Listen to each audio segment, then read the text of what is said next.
On a déjà un peu plus de 115 personnes qui sont là. Merci d'être là à l'heure. Merci toujours de votre fidélité. J'espère que vous passez un bel été, que vous soyez en Europe ou aux États-Unis. Je suis Romain Poirot, directeur commercial associé de FrenchMorning.com. Un petit rappel pour ceux qui ne connaissent pas ou qui découvrent. On est le magazine pour les francophones des États-Unis depuis plus de 13 ans, avec des équipes à Miami, San Francisco, Los Angeles, et on est aussi au Texas et Washington DC plus récemment. Donc aujourd'hui, on a plus de 300 personnes qui se sont inscrites, donc bien sûr vous remarquerez que vos micros et webcams sont coupés. La présentation va durer environ 60 minutes, incluant 15 à 20 minutes de questions-réponses. On va essayer de répondre à toutes vos questions. On en a reçu énormément par email, comme vous pouvez vous en douter. Mais je pense qu'on a revu la présentation hier avec Isabelle et Clara. Et je pense qu'elles vont vraiment succinctement répondre vraiment à toutes les questions. Et si jamais vous n'avez pas la réponse à votre question aujourd'hui, elles seront disponibles, bien entendu, par email. Donc, pour répondre à toutes nos questions, nous avons l'honneur de recevoir nos deux expertes, Isabelle Marcus, CEO de Columbus Consulting Group, qu'elle a fondé à New York en 2006. Isabelle est également advisor auprès de startups et sponsor de programmes d'accélérateurs franco-américains. Avec son équipe, Isabelle guide et accompagne avec dynamisme les dirigeants de multinationales, entrepreneurs et les artistes à travers les subtilités du système d'immigration américain et la stratégie d'expansion de leur activité aux États-Unis. Clara Bernier, juriste, a une formation en droit français et américain. Elle est diplômée de Fordham University Law School, qu'on connaît bien, puisque chaque année, on organise un gros salon sur l'éducation bilingue là-bas. Clara est particulièrement passionnée par le droit de l'immigration et des réfugiés. Elle a rejoint Columbus Consulting Group en 2018. Donc, je vous invite tout de suite à mettre la présentation en mode plein écran. Et j'espère que vous nous rejoignez aujourd'hui depuis un ordinateur ou une tablette, puisqu'il va y avoir beaucoup d'informations. D'un mobile, ça ira aussi, mais vous allez vraiment avoir beaucoup d'informations dans la présentation. Et je pense que c'est important que vous puissiez la voir. Donc, si vous avez rejoint par téléphone, retrouvez-nous sur Zoom, téléchargez Zoom, et ce sera beaucoup plus agréable. Et puis, vous pourrez nous voir en plus. Allez, je vais tout de suite donner la parole à Isabelle. Avant ça, n'oubliez pas que si vous êtes sur le Facebook Live, rejoignez-nous sur Zoom. Vous avez le lien dans la description. Et vous pouvez aussi poser vos questions sur le Facebook Live, puisque je monitore en même temps les questions que vous allez poser sur le Facebook Live. À la fin, vous levez la main quand vous êtes sur Zoom et on vous écoutera en direct. Vous en faites pas, la caméra ne va pas s'activer, on aura juste votre bande audio. Et vous pourrez poser vos questions en direct à nos expertes. Allez, Isabelle, je te laisse nous présenter le programme d'aujourd'hui. Très bien, merci Romain d'avoir organisé ce point immigration. Merci à vous tous de participer.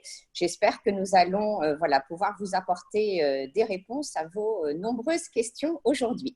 Donc, sans plus attendre, nous allons démarrer sur le point immigration. Nous allons aborder les points suivants. Voyager aux États-Unis, qui est vraiment d'actualité surtout cet été. Donc, si vous êtes à l'étranger, comment pouvez-vous rentrer? Nous allons également discuter des demandes de visa et des autres demandes d'immigration. Enfin, nous allons évoquer la perte d'emploi et la notion importante de charge publique. Et finalement, nous ferons un petit rappel sur l'expiration de statut aux États-Unis, qui reste un sujet récurrent. Donc, sans plus attendre, démarrons sur voyager aux États-Unis, le travel ban, qui correspond à la proclamation présidentielle du 11 mars 2020. Donc, la question que nous recevons fréquemment, c'est est-ce que le travel ban est toujours en place? Eh bien oui, le travel ban est toujours effectif jusqu'à la fin de l'année, jusqu'au 31/12/2020, ou si suspension par le président. Donc, qui est concerné par le travel ban? Eh bien, tout titulaire d'un visa non immigrant qui était présent dans l'espace Schengen. Donc, ce n'est pas tellement une question de visa, c'est vraiment une question de présence physique dans un des pays de l'espace Schengen, en plus du Royaume-Uni et de l'Irlande, au cours des 14 jours précédant l'entrée aux États-Unis. Donc, qui n'est pas concerné par le travel ban à ce jour? Eh bien, les citoyens américains, les détenteurs de carte verte, les parents ou tuteurs d'un mineur né américain, donc citoyen américain, non marié, ainsi que les frères et sœurs d'un citoyen américain. Il y a également tout étranger qui est conjoint d'un citoyen américain ou d'un résident permanent légal, c'est-à-dire qui détient un détenteur de carte verte. Donc, il y a encore d'autres exemptions voilà, pour les visas diplomatiques, etc. Mais en tout cas, c'est les cas que nous avons le plus traités cet été, en tout cas, concernant les exemptions. Ensuite, la question, c'est est-il possible de contourner le travel ban? Donc, oui, il est possible de contourner ce travel ban de deux manières. Soit à condition de passer 14 jours pleins dans une zone que l'on appelle tampon, c'est-à-dire qui se trouverait à l'extérieur de l'espace Schengen. Donc, on nous a souvent demandé, voilà, on s'est un peu transformé en agence de voyage VIP pendant l'été. Donc, c'est vrai que nous avons eu des clients qui se sont retrouvés au Mexique, en République dominicaine, dans les territoires français d'outre-mer qui ne sont pas considérés comme faisant partie de l'espace Schengen, tels que la Guadeloupe, Saint-Barthélemy par exemple, voire la Polynésie, mais ça fait un long voyage. Il y a également la Croatie, la Serbie. Donc, ce sont des exemples de pays dans lesquels vous pouvez passer 14 jours pleins voilà, pour pouvoir ensuite revenir aux États-Unis. Quand vous revenez aux États-Unis, il faut être tout à fait franc, hein, si on vous demande pourquoi avez-vous passé 14 jours au Mexique, de dire je venais de l'espace Schengen et j'ai passé 14 jours pleins au Mexique avant de rentrer. Alors évidemment, il faut faire attention quand vous allez dans ce genre de pays. Faites attention non seulement à leurs propres conditions pour vous accepter, pour vous laisser rentrer dans le pays, et puis faites attention aussi aux risques. Voilà, souvent la frontière Mexique-États-Unis est menacée d'être fermée complètement. Ce n'est toujours pas le cas, mais voilà, avant de partir, faites une due diligence et regardez les conditions pour accéder à ces pays et deux, voilà, si la frontière est toujours bien ouverte entre le dit pays et les États-Unis. Voilà, à savoir par exemple que le Canada, la frontière du Canada est également fermée pour les personnes qui viendraient aussi de l'espace Schengen. Donc le Canada, à l'heure d'aujourd'hui, n'est pas une solution pour passer les 14 jours. Alors, donc ça, c'est la solution des 14 jours pleins dans une zone dite tampon.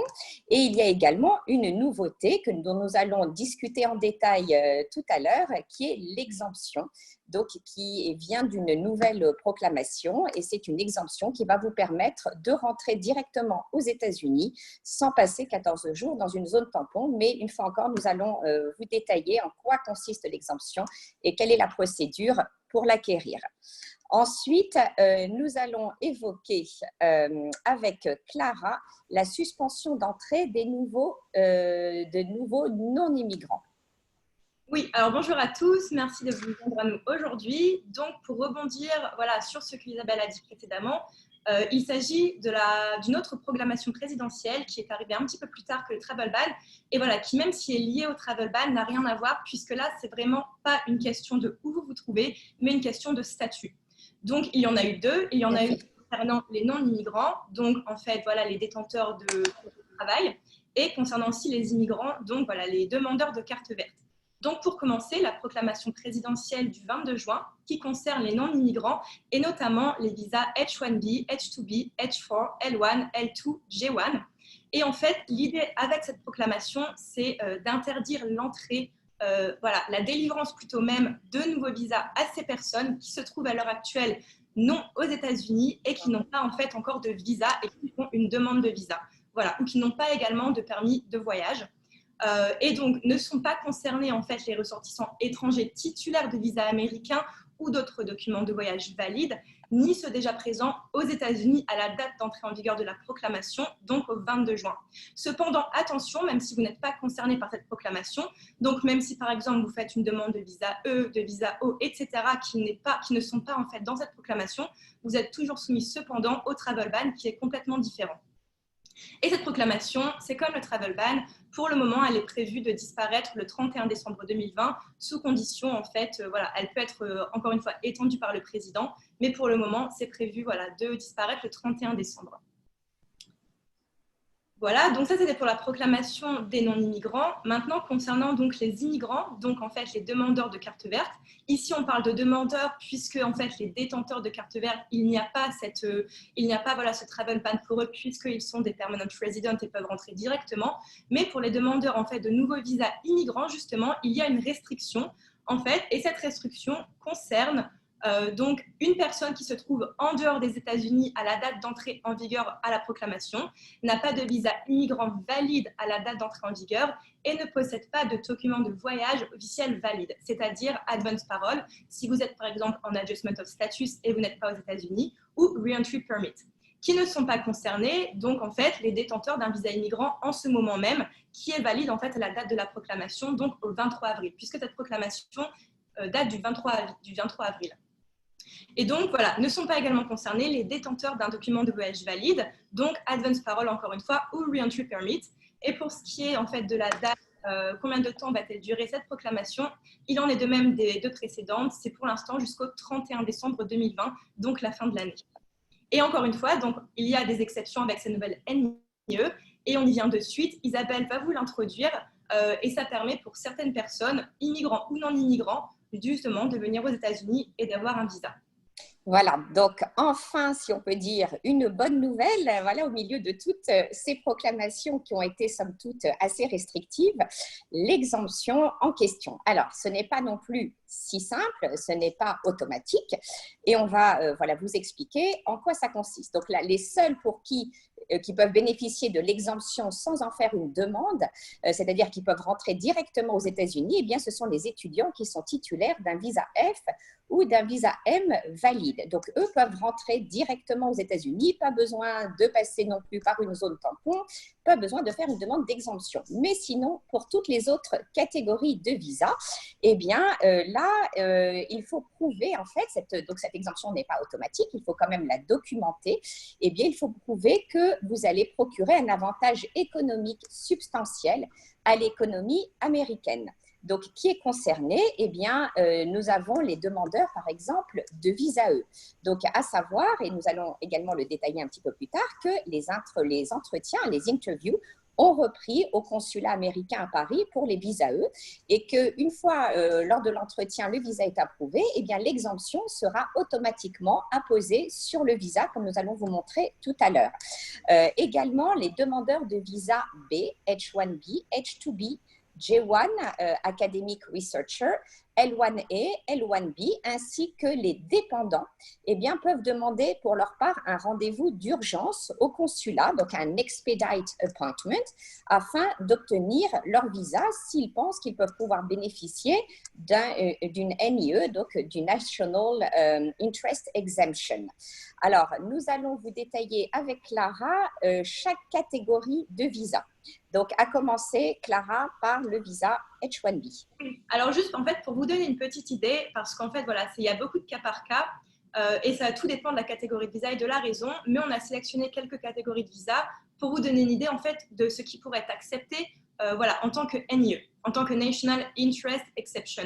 Donc, pour commencer, par exemple, pour les visas H1B, si vous êtes détenteur, voilà, si vous êtes demandeur d'un visa H1B et en fait que vous cherchez à entrer le territoire sous la même catégorie pour reprendre votre job que vous avez déjà, etc. En fait, c'est un petit peu, c'est tout simplement pour un renouvellement. Dans ce cas-là, vous qualifiez.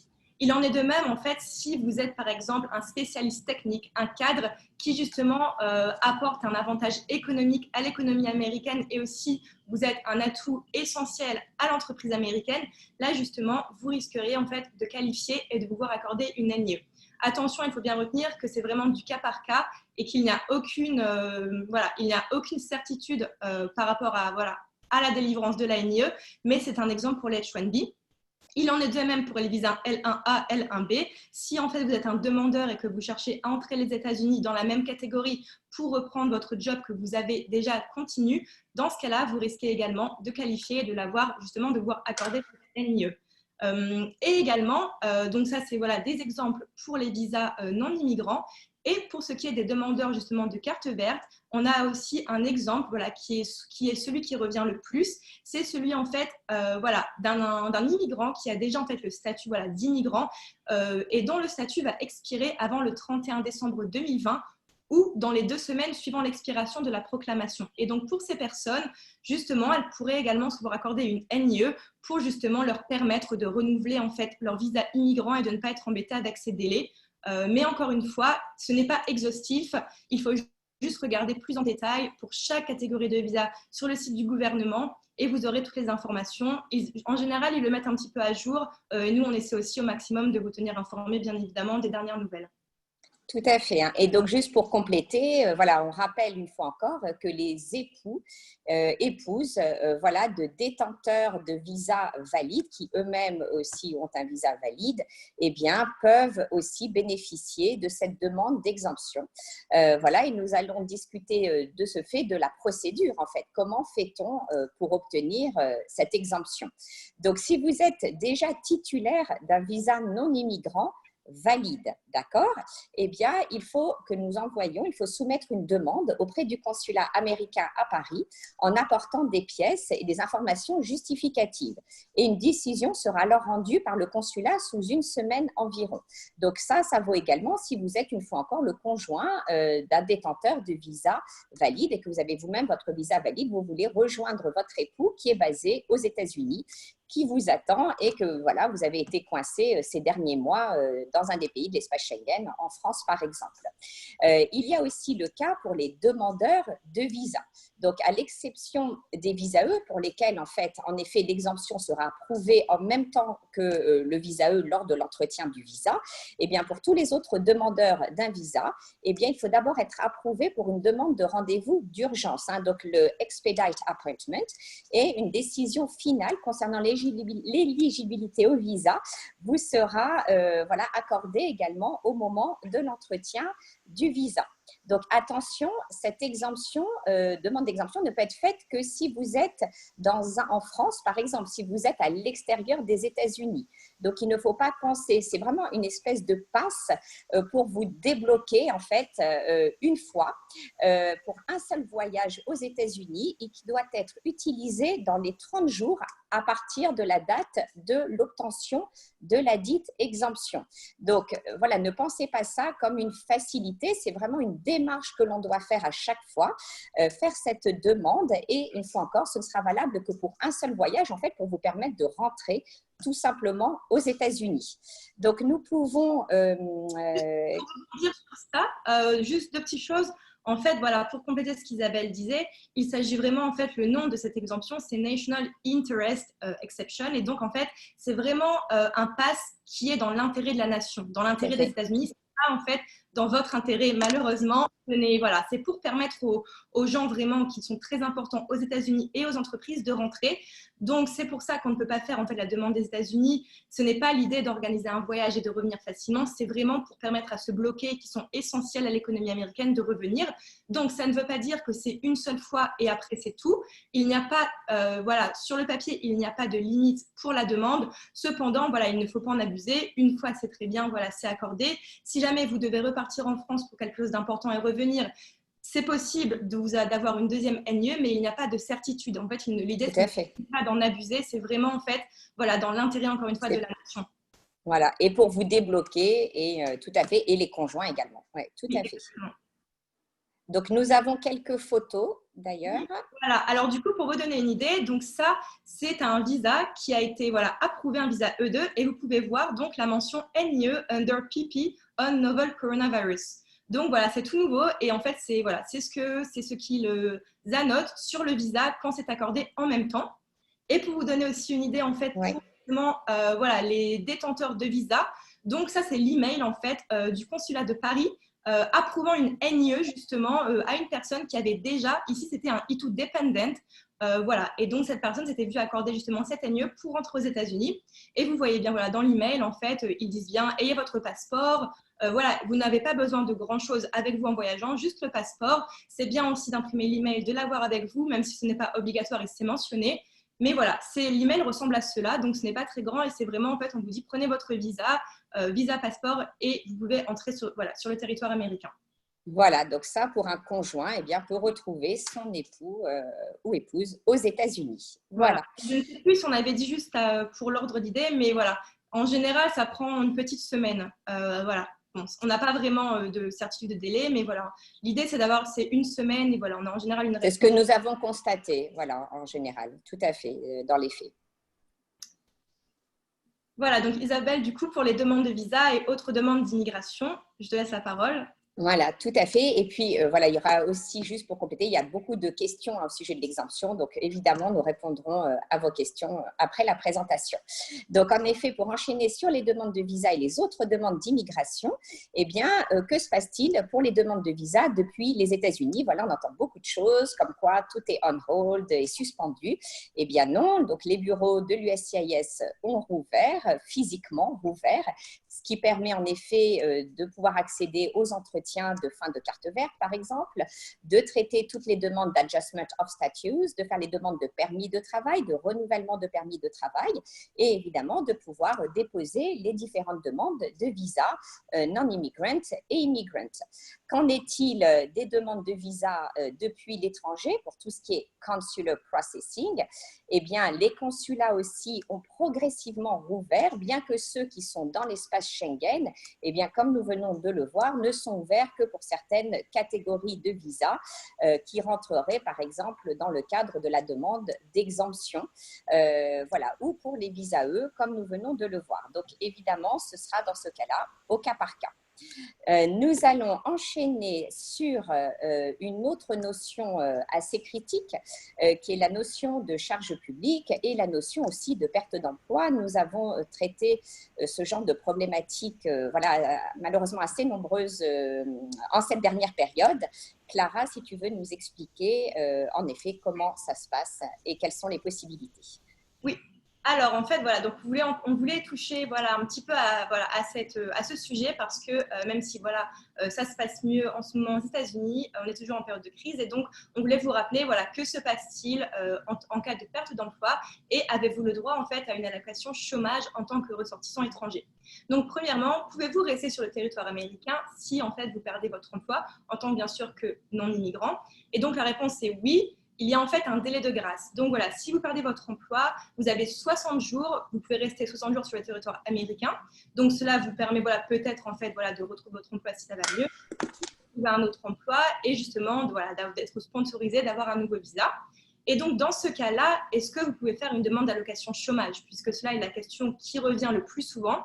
Et donc la question en fait n'est pas vraiment une question pure du droit à l'immigration, mais plutôt ça dépend du droit de chaque État. Mais en général, la bonne nouvelle, c'est que de nombreux États aux États-Unis autorisent les allocations chômage, même aux ressortissants étrangers, tant que ces derniers sont autorisés à travailler aux États-Unis. Attention cependant, pour les détenteurs de H-1B, c'est un petit peu différent parce qu'en fait, il y a cette obligation de l'employeur de payer le prevailing wage et donc cela ne peut pas disparaître. Donc, dans ce cas-là, ce que nous conseillons, c'est plutôt, si possible, de faire une réduction du nombre d'heures et donc comme ça, le salaire est plus petit, ce qui facilite la chose pour l'employeur et vous pouvez rester légalement sur le territoire. Ensuite, donc, on parle de chômage, mais aussi quid en fait de la notion de charge publique, parce que pour ceux qui le savent ou pour ceux qui ne le savent pas, il y a eu cette nouvelle loi sur la charge publique qui est entrée en vigueur en février et en fait qui rend plus difficile, on va dire, l'application, que ce soit pour les cartes vertes ou même pour les visas non immigrants, puisque maintenant, en fait, c'est très, très renforcé. On regarde vraiment, on veut être sûr que vous n'allez pas devenir une public charge pour justement le pays. Et donc, la grosse question, c'est est-ce que le chômage est-il considéré comme un public benefit et donc une aide sociale par la nouvelle loi sur la charge publique? La bonne nouvelle, c'est que non, le chômage n'est pas considéré en fait comme une aide sociale. Donc, si jamais, en fait, vous demandez le chômage et qu'ensuite vous faites, par exemple, une demande de carte verte, ça ne sera pas retenu contre vous. Vous n'avez même pas, en fait, à le mentionner sur votre pétition. Ici, vous avez la liste sur le PowerPoint des différentes aides, en fait, qui seraient retenues, qui seraient, en fait, étudiées pour déterminer si vous allez devenir, en fait, une public charge. Et donc, ici, on voit bien, en fait, ceci est tiré du site de l'immigration, de l'USCIS. On voit bien que Unemployment Benefits sont bien listés dans les Public Benefits Not Considered. Donc ça, dans tous les cas, il ne faut pas s'inquiéter. Si justement vous pouvez avoir le chômage dans l'État dans lequel vous habitez, ça ne sera pas, encore une fois, revenu contre vous dans une demande de carte verte et même voilà, dans une demande de non-immigrant visa quand on doit remplir en fait le forme I-129 et qu'on demande en fait quels bénéfices avez-vous reçus par l'État américain. Et donc, du coup, quid en fait des aides sociales, donc en fait de celles qui sont considérées dans la détermination de la charge publique. Donc ici, c'est tout nouveau, c'est pour ça qu'on voulait vous en parler, puisque le 29 juillet 2020, un tribunal fédéral de l'État de New York a pris la décision en fait d'empêcher le Department of Homeland Security, le DHS, d'appliquer cette nouvelle loi sur la charge publique pour toute période au cours de laquelle une urgence sanitaire nationale est déclarée. Et donc, c'est bien évidemment en ce moment même, puisque cette urgence sanitaire nationale a été déclarée pour le Covid aux États-Unis à la fin janvier. Donc, de ce fait, qu'est-ce que ça veut dire? Ça veut dire qu'au final, pendant tout ce temps, USCIS et le DHS ne peuvent pas justement appliquer cette nouvelle loi et doivent revenir au régime d'avant. De ce fait, même si vous touchez en fait une aide sociale qui est considérée comme étant un public bénéfice, vous n'aurez pas à le mentionner dans vos applications, que ce soit sur le formulaire I-485, I-944 ou même I-129. Dans ce cas-là, vous pouvez maintenant laisser les cases blank et c'est OK. Attention cependant, il y a eu un appel et le 12 août 2020, la Cour d'appel du second circuit a limité cette décision au second circuit seulement. Donc, en fait, cette décision maintenant concerne seulement le Connecticut, New York et le Vermont. Donc, pour ces États, pas de problème, vous n'avez pas à mentionner ces aides sociales. Par contre, pour les autres, vous devez toujours le mentionner et voilà, utiliser ce nouveau formulaire I-944 par exemple. Mais cependant, encore une fois, le chômage, dans tous les cas, n'est pas un problème, que vous soyez voilà, sujet à cette décision ou pas.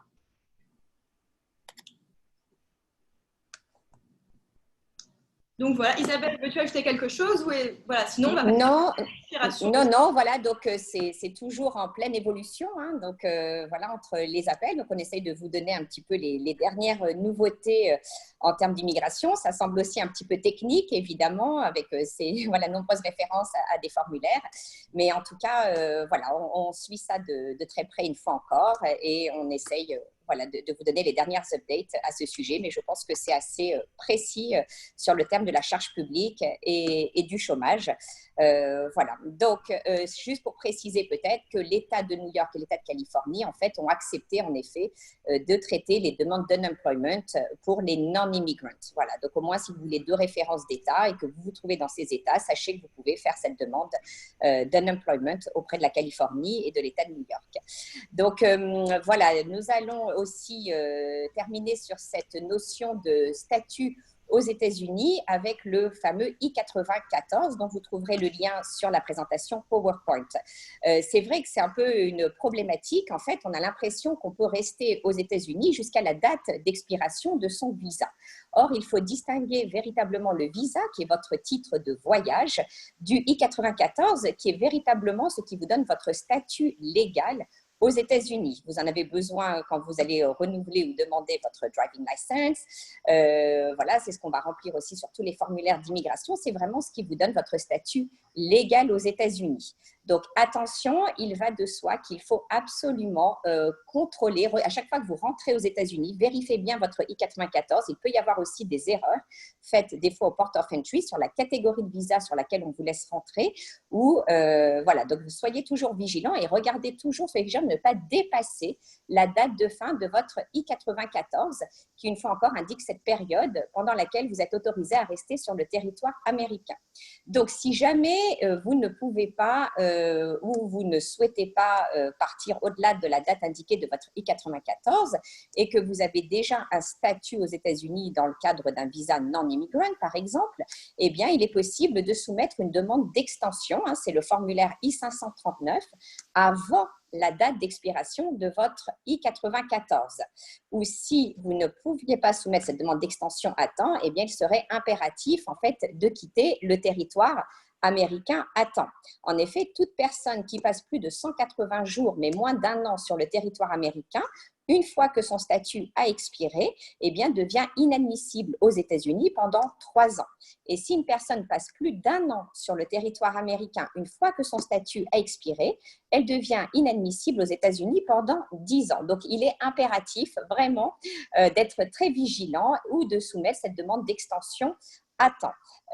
Aussi, pour le cas particulier des demandeurs de carte verte qui sont dans la phase de l'adjustment of status, eh bien, donc, qui ajustent leur statut, toute personne qui fait une demande d'adjustment of status qui a été déposée dans la période des 180 jours suivant la date d'expiration du I-94, eh bien, se verra conserver un statut légal sur le territoire américain. Et aussi, une petite et dernière précision, il y a ce qu'on appelle le satisfactory departure. Si vous étiez venu en ESTA, voilà, par exemple, et que vous retrouvez dans l'impossibilité de quitter le territoire américain parce que malheureusement, vous auriez attrapé, par exemple, le Covid, eh bien, il y a une procédure où vous pouvez contacter directement le CBP, le Port of Entry, pour demander une extension. Mais c'est vraiment exceptionnel et ce n'est que dans le cas vraiment critique d'un problème de santé tel que le Covid. Donc, nous vous avons mis également le lien auquel vous pourrez vous référer pour avoir plus de renseignements à ce sujet.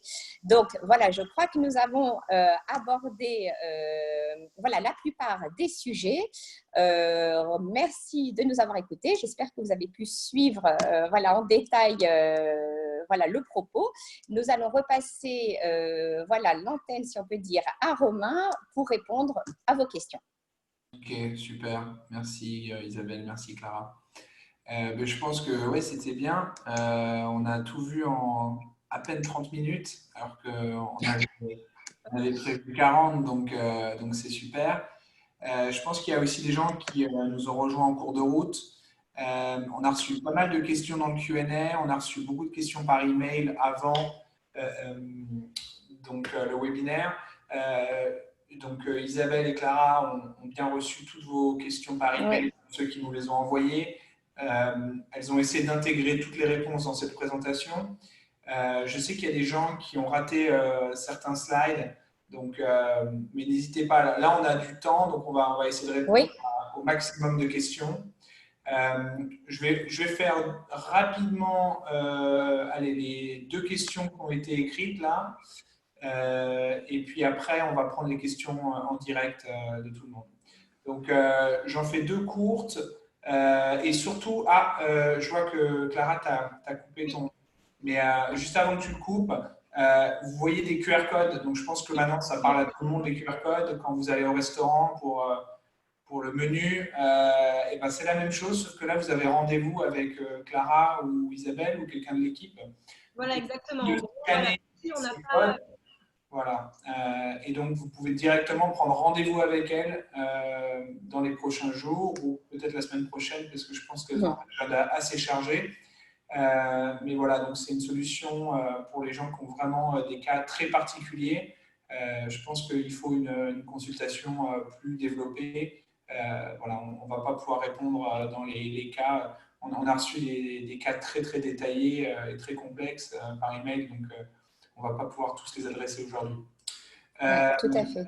Voilà. Tu voulais rajouter quelque chose, Clara ? Oui, non, c'était juste voilà, sur la continuation. Au cas où, malheureusement, vous n'avez pas eu la réponse à votre question, ou si jamais vous avez une question vraiment qui est très, très personnelle à votre cas, voilà, donc c'est scanner ces QR codes, vous pouvez prendre rendez-vous avec nous. Ce sera Isabelle, moi ou un de nos collègues qui pourra répondre à vos questions et ce sera une consultation personnelle, justement. Voilà. Pour ceux qui n'ont pas encore scanné le QR code, vous prenez votre iPhone, vous passez dessus et boum, il y a un lien qui s'ouvre en haut et vous avez tout de suite le lien. Voilà. Et ça marche. C'est facile. Ça ne marche pas avec les Nokia 3410, je suis désolé. Mais ça marche avec l'essentiel des téléphones d'aujourd'hui. Alors, pour faire des petites questions rapides, là, on a une question anonyme. Pouvons-nous obtenir la NIE avec un visa O1 ? Alors, tout à fait, enfin voilà, tout à fait. Donc, il faut, comme on l'a indiqué lors de la présentation, il faut présenter des pièces justificatives, montrer que votre venue est dans l'intérêt économique de la nation et que vous êtes essentiel. Donc, tout dépend en fait dans quelle catégorie de O1 vous êtes, si c'est O1A, artiste, enfin O1A business ou O1B artiste, et quelle est votre position. Donc, en fait, on peut, sur le principe, faire ce genre de demande, mais une fois encore, il faut trouver une stratégie d'approche pour montrer à quel point vous êtes essentiel à cette économie américaine. Oui, voilà. Et pour rebondir sur ça, en fait, les visas O n'ont pas été touchés par les proclamations de restrictions d'entrée, mais ils sont touchés voilà, par le travel ban et également, en fait, pour ces visas, pour le moment, les rendez-vous n'ont pas repris, en fait. Donc voilà, c'est un petit peu la même chose. Même si, sur le papier, la proclamation de l'interdiction d'entrée ne les touche pas, pour le moment, c'est pareil, il faut prendre un rendez-vous d'urgence si jamais vous pensez qualifier. Et donc, on n'a pas vraiment, comment dire, de justificatif donné par le consulat, mais l'idée, c'est voilà, de montrer en fait votre intérêt, voilà, votre rôle essentiel et aussi votre rôle pour l'intérêt voilà, de l'économie américaine. Donc voilà, pourquoi pas soumettre une lettre voilà, d'une entité américaine, etc. C'est encore une fois du cas par cas, mais c'est possible, voilà, en théorie. Super. Du coup, j'espère que ça répond aussi à la question de Anne qui demandait les documents justificatifs. Donc, Ah bah voilà, oui. Donc en fait, c'est ça. Voilà. Donc le consulat n'a pas donné voilà, de liste de documents puisque c'est vraiment propre à chaque visa. Donc, c'est vraiment du cas par cas et donc, il faut montrer vraiment l'intérêt économique. Donc, voilà, si vous avez, même si vous venez pour des rendez-vous très importants, voilà, dans ce cas-là, pourquoi pas avoir voilà, vos rendez-vous sur papier, mettre voilà, les emails pour les meetings, etc. C'est vraiment quelque chose, c'est un dossier qu'il faut vraiment monter sans vraiment voilà, on n'a pas vraiment d'exemple de documents. Donc, mais ça peut être une lettre d'employeur. Si vous êtes un artiste, par exemple, imaginons que vous êtes un directeur de film, eh bien, ça peut être une lettre que nous rédigeons de la production pour expliquer que votre venue va générer de l'emploi, puisque vous allez créer de l'emploi pour tourner cette production, que la relance, par exemple, de l'entertainment, de l'économie de l'entertainment industrie est essentielle.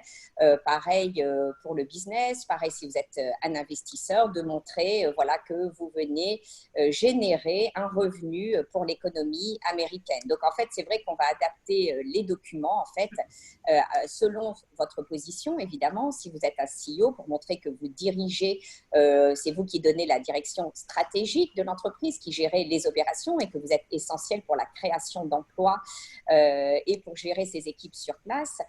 Donc, vraiment, voilà, si vous êtes un cadre exécutif, eh bien, essentiel, on donnera aussi une lettre de votre employeur pour expliquer voilà, de quelle façon vous êtes essentiel et ce que vous apportez une fois encore à cette entreprise et qui pourrait subir une financial loss si vous ne reveniez pas aux États-Unis. Donc voilà, comme le dit Clara et comme nous le constatons, eh bien, à chaque fois, on va essayer d'adapter les documents justificatifs voilà, à votre profil. Mais une fois encore, l'idée, c'est vraiment de montrer à quel point vous êtes essentiel et ce que vous pouvez amener à cette économie américaine qui serait at loss si vous ne pouviez pas rentrer aux États-Unis.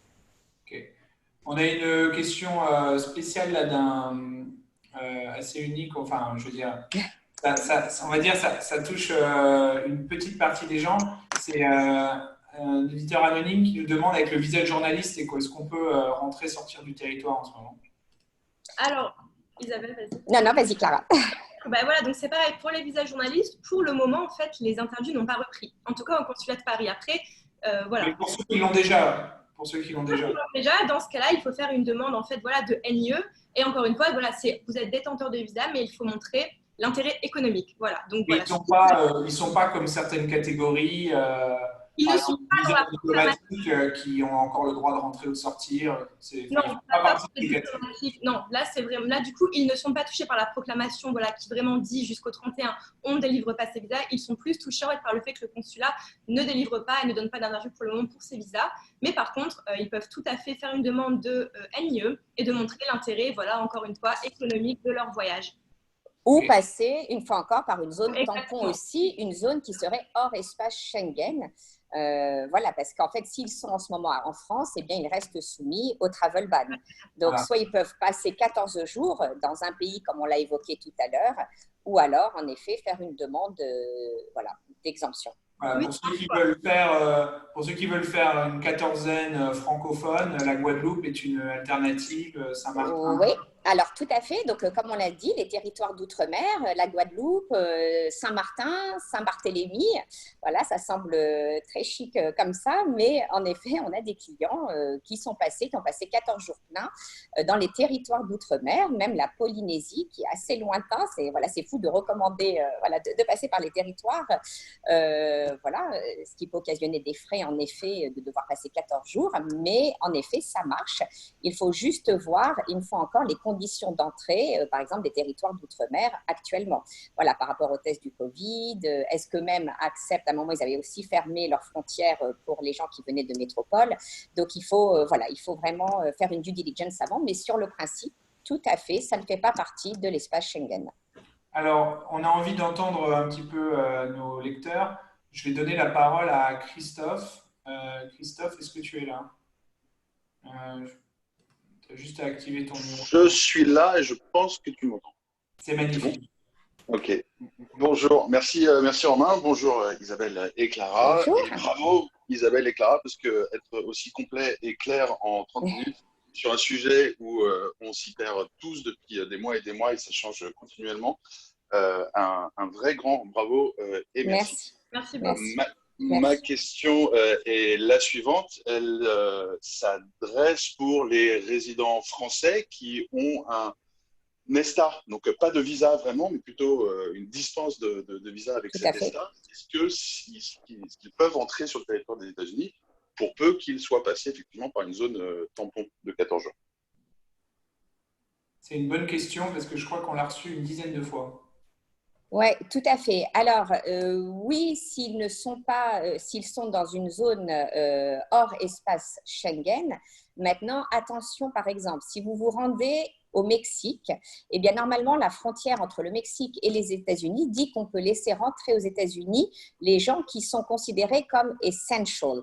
Qu'est-ce qu'on entend par essential? C'est une définition large, justement, ça s'oppose à tous les gens qui n'auraient pas de visa. Donc, ils sont en ESTA, en effet, comme vous venez de le dire, c'est ne pas avoir un visa, c'est un waiver de visa que de venir en ESTA. Donc, si vous vous rendez au Mexique, le passage de la frontière peut être difficile parce que vous ne serez pas considéré comme un essential worker du fait que vous n'ayez pas un visa de travail. Maintenant, si vous vous trouvez dans une zone comme en effet la Guadeloupe, la Croatie, la Serbie, eh bien, sur le principe, en fait, on ne voit pas pourquoi vous ne pourriez pas rentrer, voilà, du moment que votre ESTA est valide aux États-Unis. Oui, et juste aussi pour les ESTA, il est aussi possible théoriquement de faire une demande de NIE également. Les ESTA ne sont pas exclus. Cependant, la charge de la preuve est très très élevée. Le consulat le dit. Donc voilà, il faut vraiment vraiment booster en fait votre dossier, montrer comme quoi vous êtes très très important. Mais voilà, c'est possible. Donc voilà, pourquoi pas essayer de faire une demande de NIE et si ça fonctionne pas, et ben dans ce cas-là, vous faire la deuxième option. Mais c'est comme vient de le dire Clara, le niveau, le standard va être particulièrement élevé. Il faudra particulièrement justifier. Ouais. Ouais. Et a priori, d'après vous, et sans qu'il y ait aucune certitude, mais d'après les retours que vous avez avec vos interlocuteurs dans les services d'immigration, les choses devraient rester figées jusqu'à au moins l'élection américaine, où il y a des débuts d'espoir que les choses se détendent, ou au contraire que ça se crispe encore davantage? Alors, c'est la question. Merci. Voilà, donc en fait, pour l'instant, comme on vient de le voir, les proclamations, pour certaines, ne devaient durer que jusqu'au mois de mars. Or, on voit qu'elles ne sont pas suspendues et elles ont lieu pour l'instant, elles sont effectives jusqu'à la fin de l'année. Donc, pour l'instant, on peut penser que le travel ban ne sera pas levé avant la fin de l'année. C'est ce qui est most likely to happen.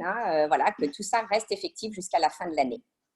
Oui, je pense que on espère qu'il sera levé à la fin de l'année, mais pour le moment, c'est vraiment oui la réponse, c'est que on ne pense pas que ça va changer malheureusement avant cette fin d'année qui arrive très vite au final. Mais bon, on ne sait jamais et on suit la question de près dans tous les cas. Mais pour le moment, c'est la réponse que l'on peut. Voilà. Mais maintenant, c'est vrai qu'on a quand même vu, avec cette exemption, une évolution positive, même si c'est un petit peu compliqué, mais ça permet quand même de débloquer des personnes pour qu'elles puissent rentrer sans avoir à passer 14 jours à l'extérieur. Donc, il y a eu des choses très dures, des contraintes très complexes et embêtantes. Mais finalement, voilà, il y a aussi des petites ouvertures, on va dire, voilà, qui sont en train de se positionner parce qu'il faut quand même faire marcher cette économie américaine. Et comme le disait Clara tout à l'heure, c'est vraiment ça leur principal focus actuellement. Voilà, après les évolutions possibles, eh bien oui, hein, comme on le voit constamment depuis le début de cet été, il y a toujours des nouveautés. Voilà, il y a aussi des réformes potentielles de l'immigration, mais qui ne toucheraient pas forcément les voyages, qui s'inscriraient plus dans une globalité, comme de faire un système avec des points, comme cela est en cours au Canada. Mais ça, voilà, ça ce sera encore un autre sujet. Voilà, peut-être un prochain webinaire. Ok, merci Christophe. Merci beaucoup. À bientôt. Merci Christophe. On a plein de questions qui arrivent dans tous les sens. Je crois qu'il y a Stéphanie qui avait une question pour nous. Stéphanie, on vous écoute. Oui, alors en fait, c'est Arnaud, le mari de Stéphanie. Ok, bonjour Arnaud. Bonjour à tous. Merci pour toutes ces informations très précieuses. Nous avons une situation assez particulière. Donc, notre visa L1 a été renouvelé pendant le confinement. Donc, on est encore à New York. Maintenant, la question, c'est que on n'a pas le visa encore dans le passeport. Il faut sortir du pays, aller dans une ambassade ou un consulat pour l'obtenir. Donc, est-ce que, premièrement, c'est possible d'obtenir le visa, même si la notice a déjà été approuvée, mais physiquement, est-ce que c'est possible de l'obtenir dans un des consulats, que ce soit français ou suisse, par exemple?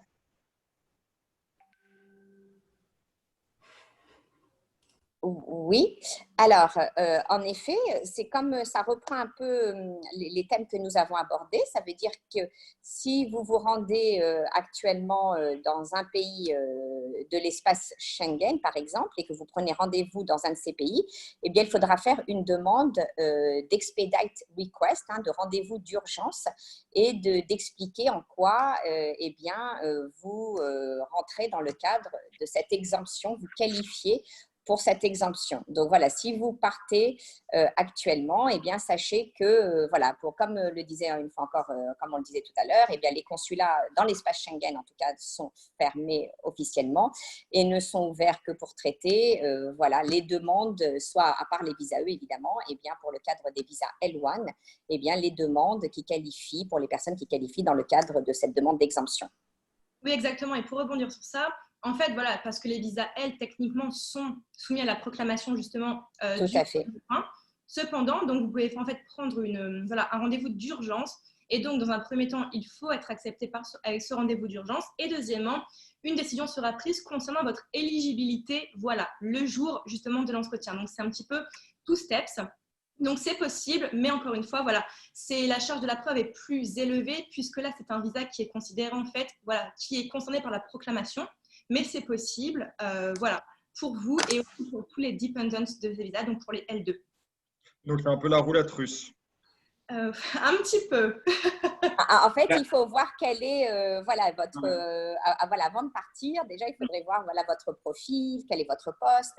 Et voilà, déjà. Vous qualifiez au LIE, en fait, c'est ça? Oui, pour pouvoir revenir, en fait. Le mieux, ce serait de ne pas quitter les États-Unis et de découvrir les États-Unis comme on a tous fait cet été. C'est très joli. Mais la Suisse, c'est joli aussi, je comprends. Mais en tout cas, on a plein de questions qui arrivent dans tous les sens et ça commence à partir en haut et en bas. Alors, je les vois là.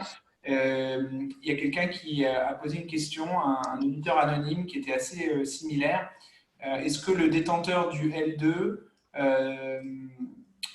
est-ce qu'un détenteur de visa L2 dépendant actuellement en France peut revenir aux États-Unis alors que le détenteur du L1 principal est actuellement aux États-Unis? Tout à fait. Oui, vas-y Clara. Vas-y, je te laisse. Your turn.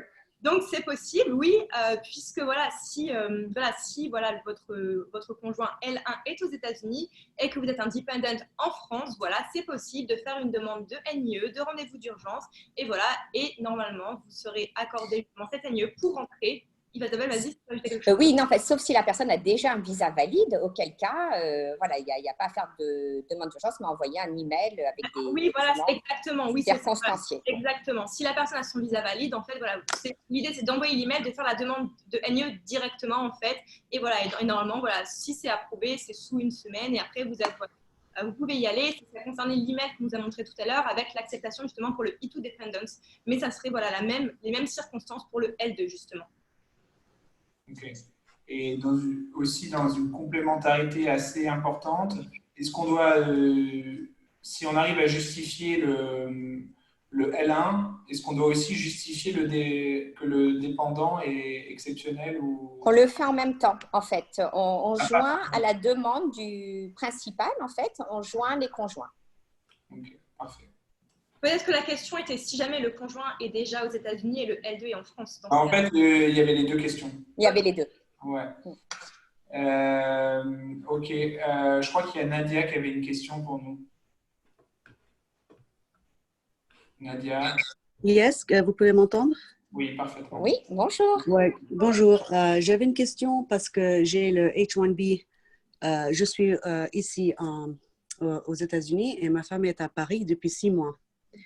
Elle a un B1, B2 qui est bon jusqu'à 2026. Et moi, j'ai un H1B, mais ils ont accepté le H1B pendant le coronavirus. Alors, je n'ai pas le visa et elle ne peut pas faire le H4B. Mais elle a quand même le B1, B2 qui est bien. J'ai demandé à NIE, National Interest Exemption. Ils m'ont dit non. Ils ont refusé. Et je leur ai donné, j'aurais dit tous les certificats de mariage, tout. On est mariés, on a tout.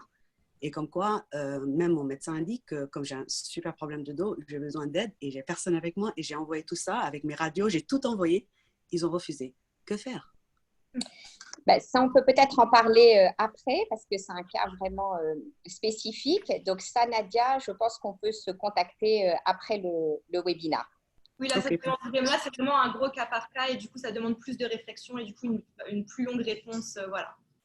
Parfait. Voilà. Merci. Donc, on vous répondra avec plaisir voilà, après, tranquillement. OK, perfect. OK. Merci pour votre question, Nadia. Je crois qu'on avait une question de Catherine. Alors, je vais activer Catherine tout de suite.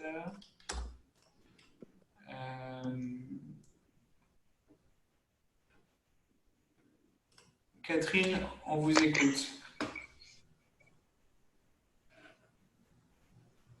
Il faut juste activer votre micro. Ouais. Vous m'entendez maintenant? Parfait.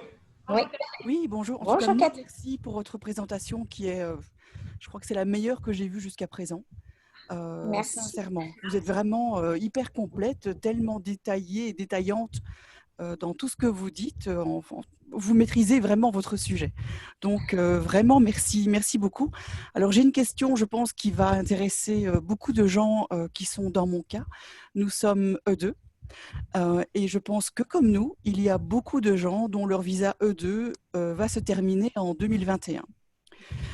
Notre visa va se terminer en février 2021, ce qui veut dire que théoriquement, nous devrions demander une prolongation aux alentours de septembre, octobre, novembre, pour que le nouveau visa puisse être effectif à partir de février 2021.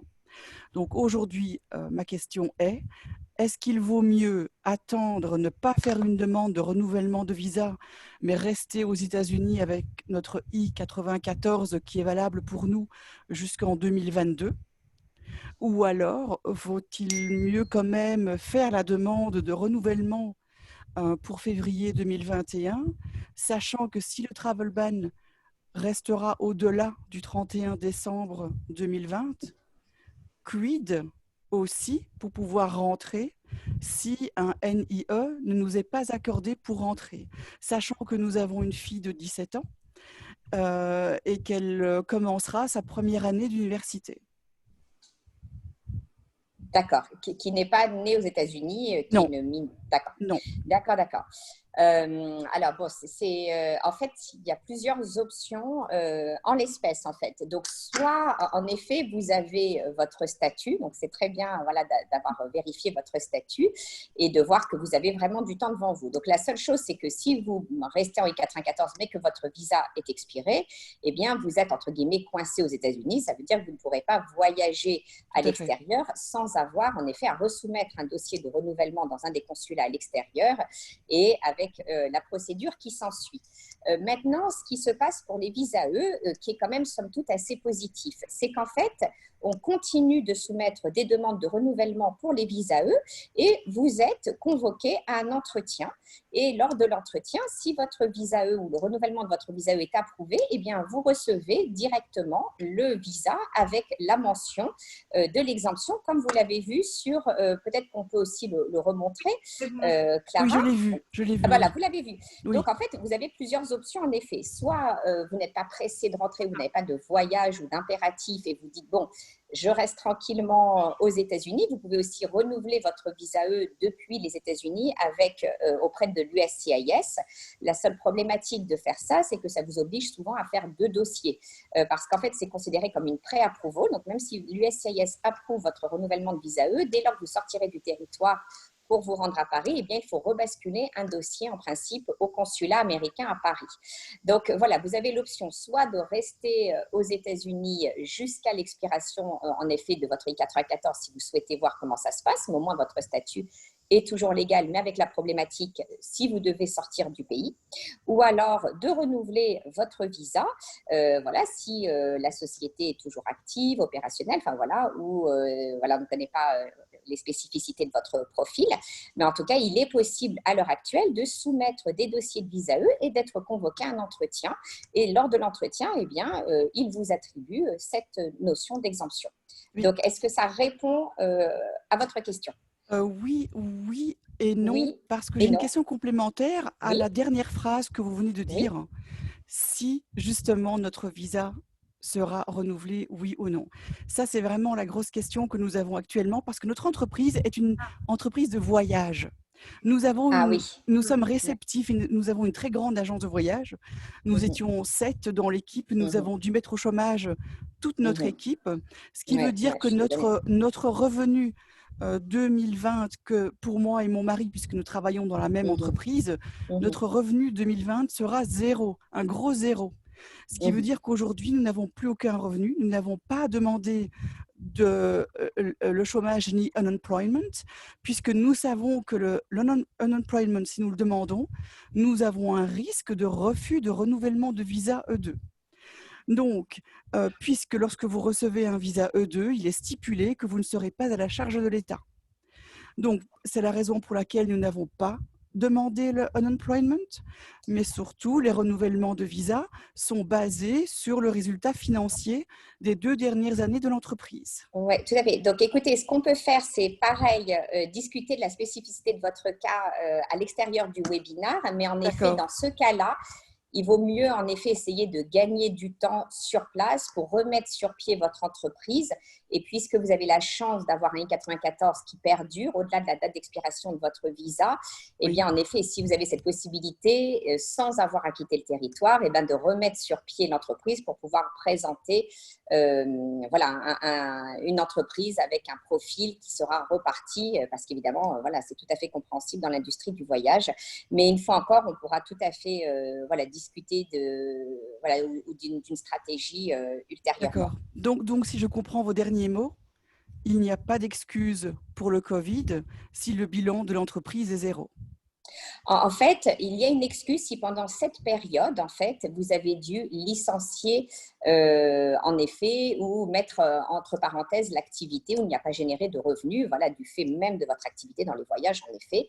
Maintenant, ce qu'il faut montrer, c'est sa bona fide et montrer que maintenant que les choses peuvent reprendre progressivement, eh bien, vous allez relancer tout ça. Et puis, on se base aussi sur un faisceau d'indices de l'entreprise avant la crise.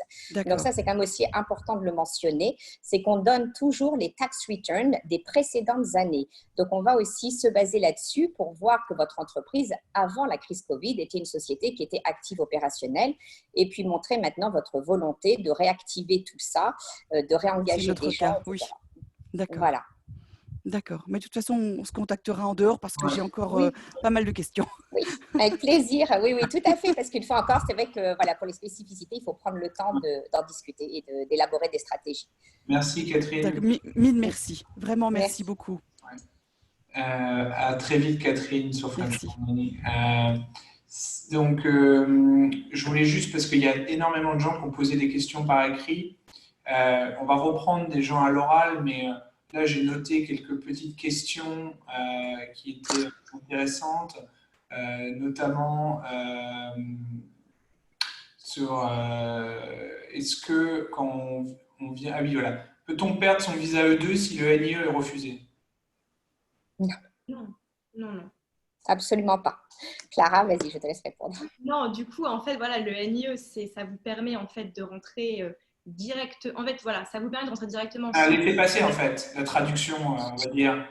Pardon? C'est un laissez-passer, c'est un pass pour rentrer. Et ce n'est pas du tout, voilà, ce n'est pas conditionnel le visa, c'est séparé, même si c'est lié, c'est séparé. Donc voilà, si le NIE est refusé, ça ne veut pas dire que votre visa est refusé. Non, pas du tout. Merci. Pour une autre question de Charlie. Bonjour, savez-vous si les entretiens de visa famille et notamment les K1 au consulat américain de Paris vont reprendre prochainement ou pour l'instant on ne sait pas? Alors pour le moment, c'est un petit peu pareil que pour les autres catégories. Les visas, eux, ils ont la priorité. Voilà, donc en fait déjà les étudiants ont la priorité puisqu'ils peuvent rentrer directement. Les visas, eux, ensuite, on les interviews en ce moment. Pour les visas K, en fait, voilà, c'est comme les autres. Pour le moment, il n'y a pas d'interview ouverte. Voilà, Isabelle, tu peux rajouter quelque chose mais je pense que ça répond à la question dans tous les cas. J'essaie de passer un petit peu toutes les questions courtes, comme ça on aura répondu au maximum de personnes. On a une question de MC Escriva. Le Japon et la Martinique sont-elles des zones de tampons pour revenir en ESTA? Alors, bon, ça, en fait, en général, voilà, il faut vraiment regarder les restrictions entre les États après. Du coup, voilà, il faut regarder si les frontières sont ouvertes entre les États-Unis et ces pays. Voilà, Martinique, c'est un territoire d'outre-mer, donc a priori… Je pense qu'il n'y a pas de problème dans tous les cas. Oui, tout à fait. Il faut vérifier, quoi. Ouais, oui, le Japon, en effet, il faut… Et voilà, il faut regarder si les frontières sont ouvertes entre les pays, si les aéroports ne sont Mais pas… c'est hors espace Schengen, tout ça. Dans tous les cas, ça me paraît pas problématique, oui. Voilà, il faut juste bien… Il faut vérifier, tout à fait. Alors, une petite question sympathique d'un anonyme qui nous demande s'il y a une quatorzaine obligatoire à l'arrivée aux États-Unis quand on arrive avec un NIE. Non, pas de quatorzaine obligatoire. Magnifique, c'était rapide. C'est rapide. Ok, s'il y a d'autres questions courtes, je peux les prendre aussi là. Alors… ok, il y a Jean Sourbet qui nous dit merci pour ce webinaire, super conseil. Merci Jean. Ah, merci Jean. Merci Jean. C'est un auditeur fidèle, je vous vois souvent. Ok, pour les I-94, c'est une question de Christelle. Pour les I-94 qui portent la mention DS, combien de temps peut-on rester sur le territoire? Merci. Alors, DS, c'est pour les visas F, donc ça se réfère… Clara, si tu veux répondre sur le visa F. Oui, alors DS, il me semble parce qu'il y a une restriction en général, voilà, si vous pouvez revenir directement ou pas quand le visa expire, c'est ça. Donc, oui, en fait, non, mais c'est une personne qui aurait… en fait, c'était pas très clair, c'est ça. Romain, tu peux nous reformuler la question, oui. S'il te plaît? Oui. Parce que le 94 avec un DS, en principe, ça réfère au formulaire DS 2019 pour les étudiants. Donc, il faudrait savoir si cette personne a bien un visa F ou pas, en fait. Il faudrait qu'elle me le dise. Oui, il faudrait préciser. Bon, si vous voulez préciser. En attendant, on va passer à la question de Kirsten. Est-ce que le Premium Processing a rouvert au USCIS? Complètement, oui, ça, tout à fait. Ça a ouvert complètement fin juin, donc oui, là, ça a repris. On a eu des réponses sous 15 jours, donc ça, il n'y a pas de problème. Notre auditeur anonyme nous dit qu'elle est en J1. Elle est en J1, donc ça dépend en fait… Ah oui, alors ça dépend quelle catégorie de J1, si elle veut… Parce qu'elle serait en France, c'est ça, pour pouvoir revenir?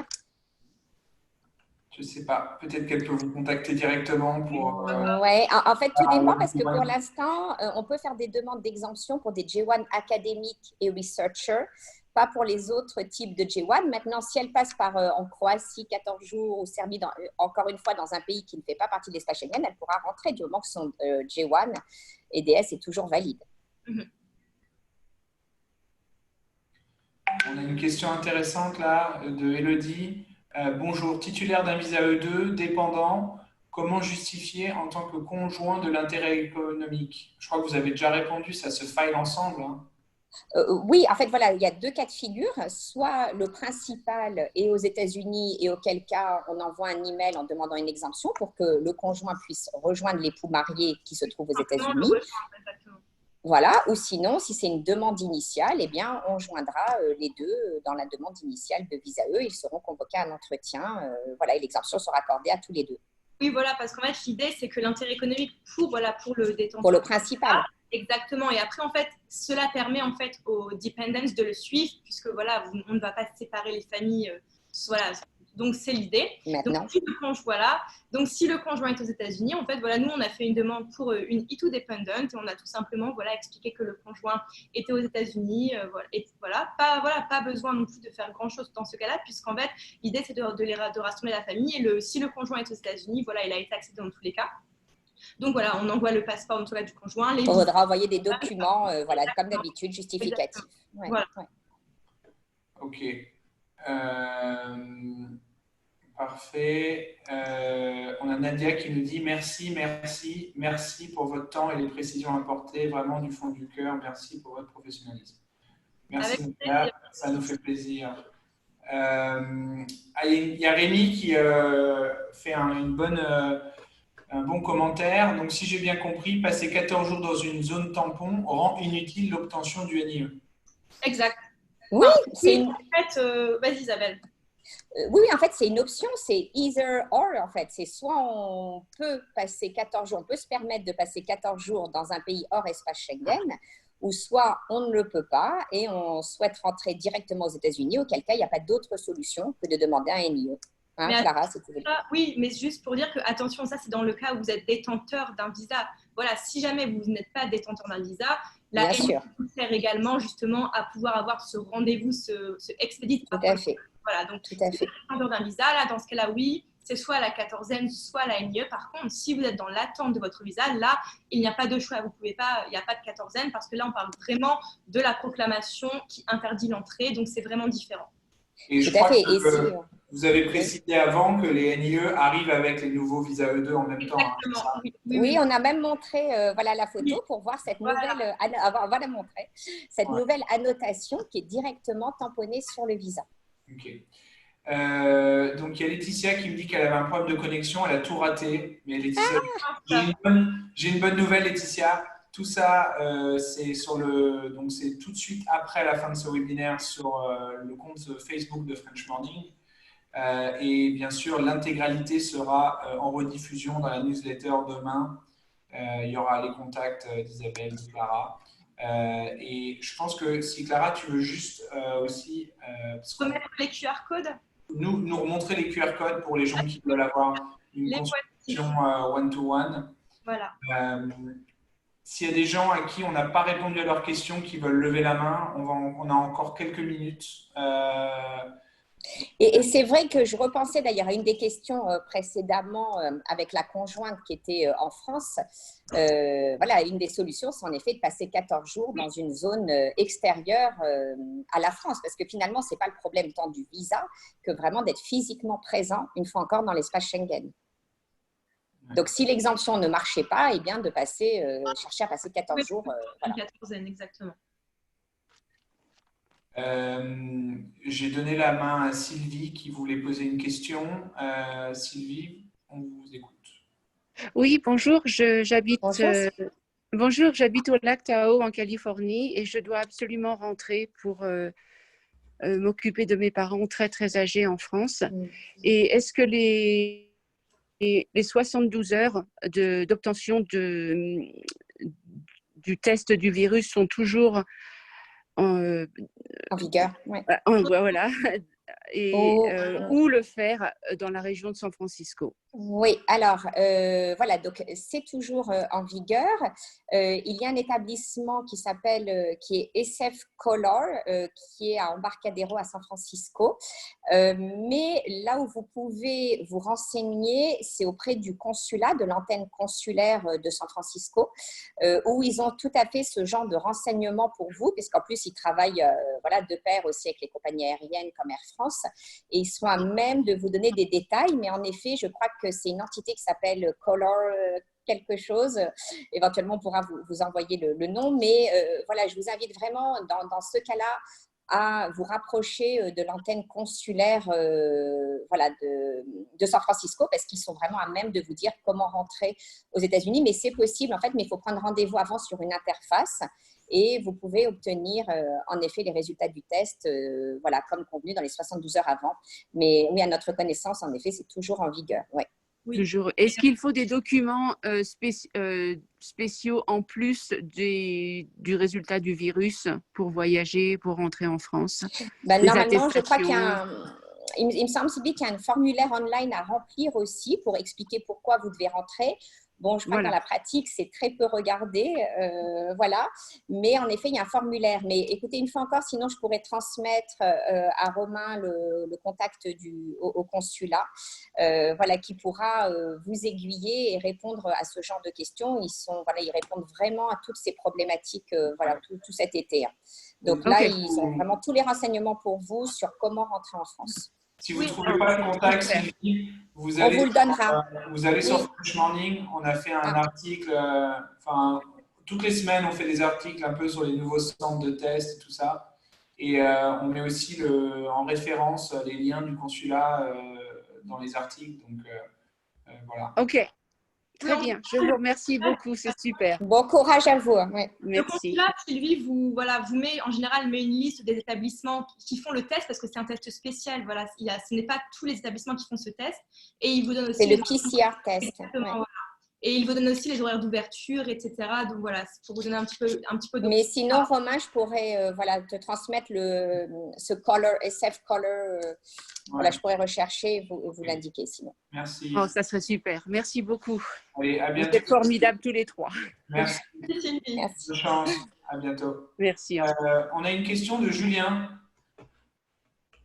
Oui, bonjour. Bonjour. Question très bête, bien moins pointue que tout ce qu'on a entendu jusqu'à présent, mais je suis toujours pas sûr d'avoir compris la mécanique. Si je suis titulaire aujourd'hui d'un ESTA et que j'ai besoin d'aller aux États-Unis, si je passe 14 jours en Guadeloupe, ensuite je peux rentrer sans souci aux États-Unis avec un simple ESTA. Oui, sur le principe. Théoriquement, voilà. Théoriquement, mais en pratique du coup, parce que je sens qu'il y a effectivement de la réserve sur cette réponse depuis le début du webinaire. En fait, la réserve vient du fait qu'on n'a pas toujours, en fait, comme les gens n'ont pas besoin de nous, en fait, pour voyager en ESTA, puisqu'en effet, ce n'est pas un visa, donc c'est vrai qu'on ne fait pas appel nécessairement voilà, à nos services. Donc c'est vrai qu'en fait, on a moins de retours d'expérience et de pratique sur les gens qui partiraient en ESTA. Voilà, donc c'est pour ça qu'on ne veut pas non plus trop s'avancer sur le sujet de l'ESTA, parce que vous voyez, à chaque fois, ce qu'on cherche à donner… voilà, c'est une expérience, un retour pratique. Voilà, donc c'est pour ça qu'on est toujours un petit peu réservé, mais en tout cas, on peut quand même vous donner la théorie. Voilà, c'est que en effet, sur le principe et sur la théorie, si vous passez 14 jours, il n'y a pas de restriction d'entrée entre les États-Unis, par exemple, et la Guadeloupe, comme il peut y en avoir entre le Canada et le Mexique, par exemple, où ils ne laissent passer, une fois encore, que les essential workers. Oui. Voilà, donc là, en effet, sur le principe, voilà, vous pourriez rentrer du moment que votre ESTA est valide. D'accord. Merci Julien. Merci beaucoup. À bientôt. Merci. On a une question d'un auditeur anonyme. Les interviews ont-elles repris pour les EB1? Alors, du coup, Isabelle. Non, vas-y, Clara, je t'en prie. Alors, du coup, pour les EB1, donc c'est ce qui concerne les visas immigrants. Et du coup, pour le moment, non. En fait, il faut, en fait, pour certaines de ces visas immigrants, il faut faire encore une fois un expedite appointment. Et là, justement, c'est là que vous aurez la possibilité de vous rendre à l'entretien. Isabelle? En fait, tout dépend si la personne est déjà aux États-Unis, si la question est posée dans le cadre d'un adjustment of status ou si la personne est à l'extérieur des États-Unis. Donc, il faudrait juste préciser, si la personne se trouve actuellement aux États-Unis, ça dépend une fois encore du service center de l'État dans lequel elle se trouve. Par exemple, on a eu des clients EB1 qui se trouvent dans l'État de Californie et en fait, ils n'ont pas eu d'entretien final parce qu'avec le backlog et la suspension des bureaux, ils ont reçu directement leur carte verte et qui a été approuvée sans l'entretien. Ce n'est pas le cas pour le moment dans les service centers, par exemple dans l'État de New York. Donc, en effet, tout dépend de la situation de la personne.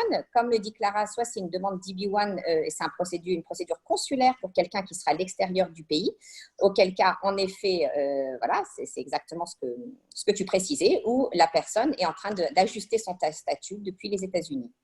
Oui, donc là, auquel cas, il y a un backlog pour les entretiens, par exemple, dans l'État de New York. Donc, ça dépend en fait si la personne est aux US ou en France. J'avais assumé qu'elle était à l'extérieur, mais si jamais elle est aux US, comme Isabelle l'a dit, c'est possible en fait d'être approuvée même là en ce moment sans certaines étapes, donc ce qui est positif.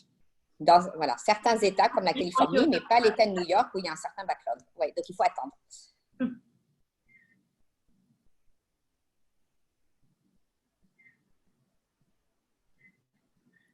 Ah, Romain. Okay, merci. Désolé, j'étais en train de lire une question.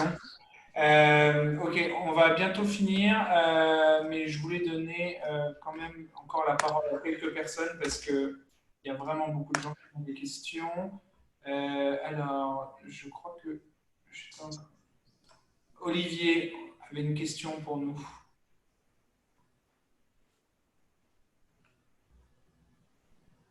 Oui, bonjour. Vous m'entendez? Bonjour. Voilà, déjà, je voulais vous remercier beaucoup pour ce webinaire.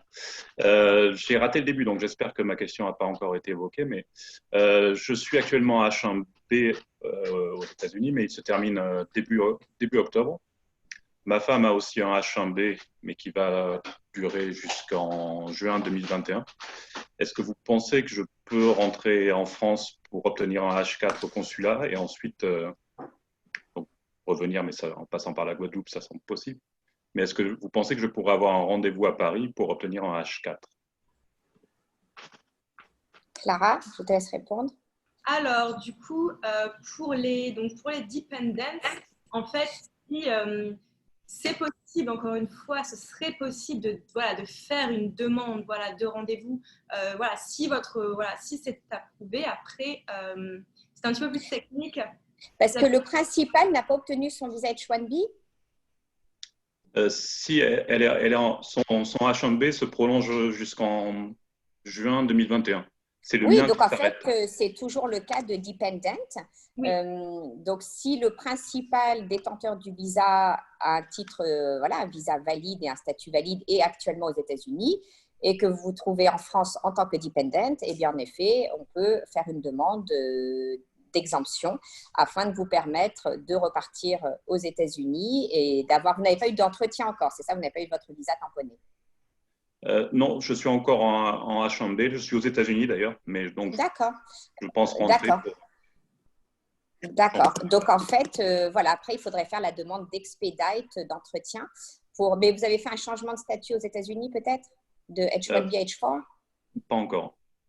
Ah d'accord. Alors ce serait peut-être ça que vous pourriez faire dans un premier temps. D'accord. Demander d'abord le changement de statut et ensuite rentrer. Voilà, si vous avez besoin de rentrer, d'aller en France, mais attention, c'est toujours la même histoire. L'exemption, c'est un pass parce que vous seriez bloqué en France ou dans un pays de l'espace Schengen pour rentrer aux États-Unis ou alors parce que vous avez besoin de votre visa, en effet, de récupérer un visa. D'accord. Merci beaucoup. Oui, je vous en prie.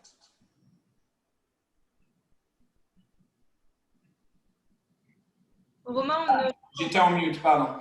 Merci beaucoup. On va devoir clôturer parce qu'on a déjà bien dépassé.